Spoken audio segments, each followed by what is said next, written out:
উপদেষ্টা পরিষদের বৈঠক নিয়ে রাজধানীর ফরেন সার্ভিস একাডেমিতে ব্রিফ করছেন আইন উপদেষ্টা আসিফ নজরুল। সরাসরি যাচ্ছে সেখানে।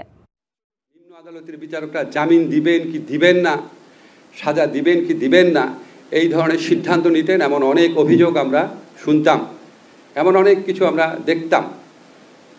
তো এই অবস্থার অবসান ঘটবে এই অধ্যাদেশ পরিপূর্ণভাবে কার্যকর হওয়ার পর। নিম্ন আদালতের বিচারকদের উপর আইন মন্ত্রণালয় তথা সরকারের আর কোনো কন্ট্রোল থাকবে না।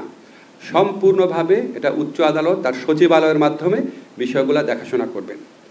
বাট এটা এই মুহূর্তে এখনই কার্যকর হচ্ছে না, কারণ সচিবালয়টা প্রতিষ্ঠা করতে হবে, এটাকে ফাংশনিং করতে হবে।